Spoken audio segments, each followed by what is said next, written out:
I stood near gate 14 with my coat over one arm, the old watch box gripped tight in the other when the message came through. 5 words, sharp, final. Actually, it's just his family. No greeting, no explanation, not even dad. Just that. Like crossing an item off a shopping list, the airport noise dulled around me. A businessman barked into his phone nearby. Kids ran past chasing each other. The world kept moving. I didn't. I read it again, waiting for it to make sense, waiting for the follow-up that never came. I didn't feel much, wanted to maybe. My chest went tight, hollow, but I didn't break down. I sat on the metal bench, straightened my jacket. Someone might be watching, and I wasn't about to give them a show. I'd bought my own ticket, booked my own hotel. No one asked me to come, but Sarah had mentioned the date months ago. I'd picked out a decent shirt, navy blue, pressed, packed the watch my father had given me in 1963, thought her groom might appreciate something with history, had it serviced, polished, wrapped in tissue. The gifts too, a check in an envelope and cufflinks with his initials. All of it sitting in my leather bag like evidence of poor judgment. She knew I was flying in, knew about the hotel reservation, knew I had the watch. She just waited until I'd landed, until I was standing in her city, before cutting me out. One text message. That's all it took to erase 20 years of being her father. I read it once more. Same words, same meaning. I zipped up my jacket and stood, straightened my shoulders. If the universe was keeping score, it wouldn't see me fold. The cab line moved fast. The driver, some kid with earbuds, barely looked up when I gave him the hotel address. Place I chose because it had good reviews and reasonable rates. He asked if I was in town for business. Change of plans, I said. He didn't ask for details. California rolled past the windows. Palm trees, blue sky, perfect weather. Nothing like Minnesota winters. Too bright for how I felt inside. At the hotel, I checked in, took the elevator up, and stood in the room staring at nothing. Window looked out at a parking lot and a Starbucks. Not exactly the view I'd pictured when I made the reservation. I unpacked the watch first, set it on the desk like it still mattered. The cufflinks next, then the card. Lined them up in a row. Evidence in a case that would never go to court. Then I sat in the chair by the window and thought about nothing at all. She wasn't always like this. Used to call me every Sunday. Used to send pictures from college. Used to laugh at my jokes, even the bad ones. When her mother died, she came home for a week. We sorted through photo albums, fixed the leaky faucet, talked until midnight. I thought we were solid, thought fathers mattered, thought walking her down the aisle meant something. Instead, she erased me with a text. I sat until the light faded and the neon signs lit up across the street. Then I got up, walked to the desk, grabbed the hotel notepad, made a list. 2 items, cancel transfer to Sarah, call Thompson. Thompson's been my lawyer for 15 years. We don't chat, but he gets things done. If I wasn't welcome at her table, I'd stop paying for the meal. I put the watch back in its box, sealed the envelope with the cufflinks, not with emotion, with arithmetic. The room smelled like industrial cleaner and old carpet. I stood at the window watching traffic move through the parking lot. My suitcase sat closed at the foot of the bed. I'd packed carefully. Extra shirt, travel kit, phone charger. The kind of planning that doesn't disappear just because your daughter decides you don't exist. I opened the bag finally, hung up the shirt, set out my toiletries, found the small leather box wrapped in cloth. The watch had been my father's before it was mine. Swiss movement, gold case, leather band, replaced twice. He wore it to work for 30 years. Gave it to me when I graduated college. Said it would keep me on time for the important things. I'd imagined handing it to Sarah's groom, telling him about 3 generations of men who showed up when they said they would, who kept their word. Now I held it, thinking it was too good for people who send 5-word dismissals. I put it back in the box. Didn't sleep much that night. Bed too soft, air conditioning too loud. Kept checking my phone. No follow-up message, no explanation. By morning, I'd made my decision. Called the front desk, asked for local law offices. Guy gave me 3 names, picked the middle one. They could see me that afternoon. I showered, put on the pressed shirt, left the watch on the desk with a note. Do not disturb. The envelope with the cufflinks went in my jacket pocket. Wasn't sure what to do with it yet. The law office was downtown, 2nd floor above a sandwich shop. Nothing fancy, which suited me fine. The receptionist, older woman with gray hair, looked like she'd seen everything twice. Mr. Mitchell, she said, I'm Patricia. Thompson sent me your information. I need to update my will, I said, and set up a trust. She nodded, led me to her office. No small talk, which I appreciated. Poured me coffee in a real mug. I want to remove my daughter Sarah Mitchell as beneficiary, I said. Everything goes to my grandson instead. She raised an eyebrow. May I ask why? He's never lied to me. She deletes her father like junk mail. Patricia made notes without commentary. Professional. How old is your grandson? 18. College freshman, smart kid. Then it's straightforward. Terms? He can't touch the principal until 25. Education and emergencies accepted. Reasonable? He's young but not stupid, you're saying? Exactly. Took 2 hours. Left with copies and a business card. Didn't feel victorious, felt practical, like I'd finally stopped waiting for other people to act right. Back at the hotel, sunset was starting. Perfect California evening. I sat in the same chair, but something had shifted. The watch was still on the desk. I didn't move it. Instead, I texted my grandson, "Free for dinner tomorrow, Danny?" Response came in 30 seconds. "Always, Grandpa. Where should I meet you?" Just like that, I wasn't cut out of everything. Just one wedding. Danny had his mother's eyes, my late wife's eyes. Sharp, honest. He met me at a steakhouse downtown wearing khakis and a button-down. Gave me a firm handshake. Asked how I was doing. Direct questions. I like that about him. We ordered, made small talk about his classes. Then he leaned forward. "Grandpa, what's going on? Dad said you couldn't make it to the wedding." I cut into my steak.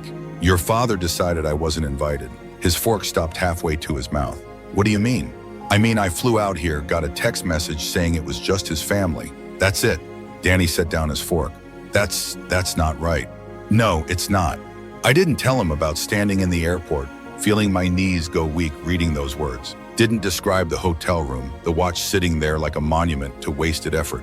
Some things grandsons shouldn't have to carry. "Why? Why?" he asked. I shrugged. "Ask her. Can I ask you something else? What happened between you two?" I leaned back. Big question. Simple answer. She changed. College, maybe, or marriage. Started treating me like I was embarrassing her. Wrong clothes, wrong job, wrong everything. Her husband's family has money. I fix cars for a living. That bothered her more than it bothered me. Danny was quiet, processing. "I'm not telling you this to make you choose sides," I said. "I'm telling you because it's the truth, and because what she did to me doesn't reflect on who you are." He nodded slowly. "Thank you for being straight with me." I pulled the envelope from my jacket. The cufflinks were still inside, not the check that was already being rerouted. "Brought these for the groom. Think you should have them instead." He opened it carefully. Gold cufflinks, simple design, his initials engraved. I don't know what to say. Just say you'll keep them. I'll keep them. The check would go to the trust. The watch would go back in the drawer. But this moment, this was enough. I'd thought I'd lost a daughter. Instead, I'd found clarity in a grandson who looked me in the eye when he spoke. That was something to build on. It wasn't one thing, I told Danny. Not a single moment. More like 1,000 cuts over the years. I set down my fork. She changed in college. Or maybe I just started noticing. She'd come home for Christmas, stay 3 days, spend most of it on her phone, talking to her new friends about places I'd never been, people I'd never meet. Danny listened without interrupting. Kid had that quality. "After your grandmother died," I continued, "Sarah came home for the funeral. Stayed a week. We went through photo albums, fixed things around the house. I thought we were good, but something shifted after that. Each visit got shorter, calls got rarer. She married fast, moved out here, started her new life. Did she ever say why? Never directly, but I knew. I picked up my water glass. I embarrass her. I'm a mechanic who wears Carhartt to family dinners. Her husband's people have money, education, the right connections. They summer in the Hamptons. I change oil for a living." Danny's jaw tightened. "That's no reason to." "No excuse," I agreed. "People abandon you when it's convenient, when keeping you around costs more than cutting you loose." The kid had his grandmother's stubborn streak. I could see it in how he sat straighter when he got angry. "I'm not telling you this to poison you against her," I said. "I'm telling you because it's the truth, and because what she did to me doesn't define who you are." He nodded slowly. "Thanks for being straight with me, Grandpa." I reached into my jacket, pulled out a small leather box. "Brought this for her groom. Figure you should have it instead." Inside were the cufflinks, gold, simple, engraved with his initials. He held them like they might break. "These were my father's," I said. "Wore them to every important event for 40 years. Thought her new husband might appreciate something with history, but you're the one who deserves them. I don't know what to say. Say you'll remember where they came from. I will. My wife died on a Tuesday, heart attack in her sleep. One moment she was there, the next she wasn't. No warning, no time to say goodbye. Ellen Mitchell had been the center of everything for 38 years. She kept the books for my shop, made dinner every night, never complained when I came home with grease under my fingernails. After the funeral, Sarah stayed 3 days, helped sort through her mother's things, took a few photo albums, boxed up some jewelry. On the last morning, she hugged me at the door. "You'll be okay, right?" she asked. I said yes. She believed me. She left me with the house, my truck, and enough in the bank to get by. Also left me with quiet I'd never known. Ellen had always filled the spaces, humming while she cooked, talking to the cat, asking about my day. Without her voice, the house felt hollow. First year, Sarah called every week. We'd talk about work, the weather, her pregnancy. Then Danny was born, and the calls got shorter, more time between them. Work was busy, she'd say. The baby wasn't sleeping. Her husband traveled a lot. I understood. New parents don't have time for much else. But the distance kept growing. Weekly calls became monthly. Monthly became holidays only. And when she did call, it felt obligatory, like checking an item off her to-do list. I never remarried. Ellen had been enough woman for one lifetime. Steady, loyal, present. She used to say, "Most men promise the moon. You just promise to come home for dinner." And I did, every night for 38 years. There were nights, especially that second year, when I'd catch myself setting 2 plates out of habit, or waiting to tell someone about my day. But you adapt. You fill the quiet with work, television, books. You learn to be alone without being lonely. Sarah would have said I was being dramatic, that people drift apart. It's natural. But there's a difference between drifting and cutting the line entirely. I have a filing cabinet in my office at the shop. Bottom drawer, folder marked Sarah. Started it after she got married, just to keep track of things. Down payments, emergency loans, gifts. Didn't want to forget what I'd contributed if she ever asked. But over time, it became something else. A ledger of what it costs to stay in your child's life when being their father isn't enough anymore. First entry, $15,000. Down payment on their starter home. She said it was temporary, just until they built equity. They sold 2 years later, used the profit for something bigger. Never mentioned where the original down payment came from. Next, $8,500. Credit card debt from their honeymoon and wedding expenses. She called crying, said they were in over their heads. I transferred the money that afternoon. Just until we get back on our feet, she said. Then came Danny. Hospital bills, baby furniture, daycare deposits. She never asked directly, just mentioned how expensive everything was. I'd send checks. Seemed like the right thing to do. 2015, their car needed a new transmission. $3,200. 2017, roof repair after a storm, $6,800. 2019, her husband's business partner screwed him over, left him holding bad debt. $12,000 to keep them from losing the house.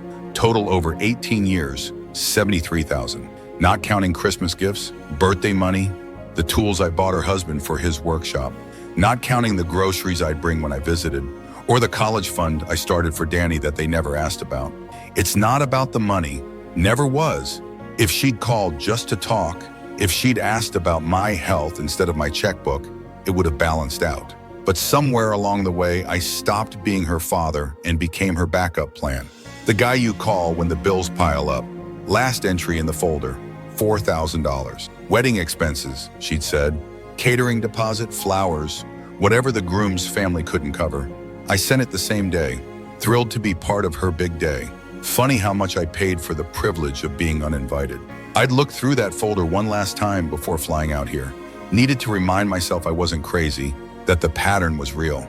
All there in black and white. 2 decades of one-way generosity. Love might not keep score, but self-respect does. That first night in the hotel stretched longer than any I could remember. Longer than when Ellen died. Longer than when Danny was born and Sarah was too exhausted to call for hours. The air conditioner hummed in the corner. Television mounted on the wall stayed dark. I didn't need the noise. I'd hung up the pressed shirt, though there was no point now. Navy blue, clean lines, nothing fancy. Picked it because it looked respectful. The kind of shirt you wear when you want to honor an occasion. Now it hung there like evidence of wasted effort. The watch sat in its box on the nightstand. Couldn't bring myself to pack it away. 3 generations of Mitchell men had worn it to important events. I'd brought it here expecting to pass it on to Sarah's new husband. Instead, it sat there like a museum piece nobody wanted. Made coffee with the cheap machine in the corner. Tasted like burnt water, but it was hot. I sat by the window watching cars navigate the parking lot below. Somewhere across town, Sarah was probably at her rehearsal dinner, laughing with her in-laws, toasting her future, drinking wine I'd helped pay for. I wondered if she thought about me at all, if she felt anything about cutting me out. The cruelest part wasn't the exclusion. It was wondering if it had been easy for her. Checked my phone.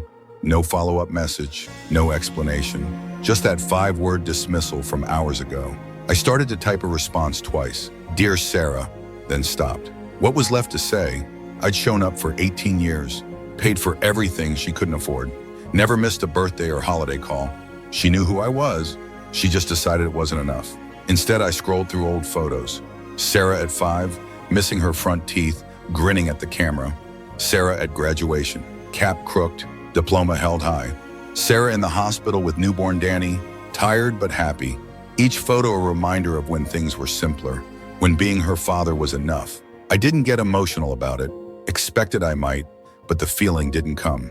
Wasn't sadness exactly, more like recognition. This wasn't sudden cruelty.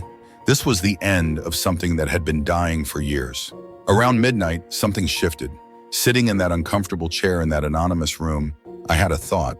Maybe this was necessary.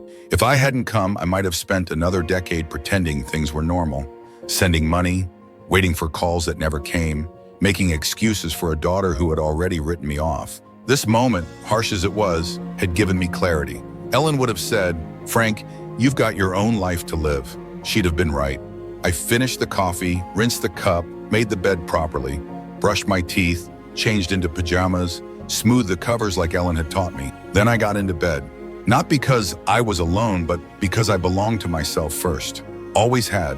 If nobody else would respect that, I would. Danny called the next morning. I was sitting by the window again, real coffee this time from the lobby, thinking about whether to bother with breakfast. Phone buzzed against the table. His name on the screen made something loosen in my chest. Grandpa, he said, voice tight. I just talked to Mom. She said you couldn't make it to the wedding. I set down my cup. Your mother didn't invite me, Danny. Silence, then. What do you mean? I mean, I flew out here yesterday, got a text saying it was just his family. That was it. I could hear him moving around, probably pacing. Kid always moved when he was thinking hard. He started, then stopped. That's not right. No, it's not. Why didn't you tell me yesterday? Because I wanted to see you, just you. Didn't want it to become about her. More silence, then. She never mentioned it. Not once. I kept waiting for her to ask if you'd arrived safely. Probably easier to lie than explain. I'm going to ask her about this. No, I said. Your fight, not mine. I've already decided how to handle it. What are you going to do? Already done it. The watch stays with me.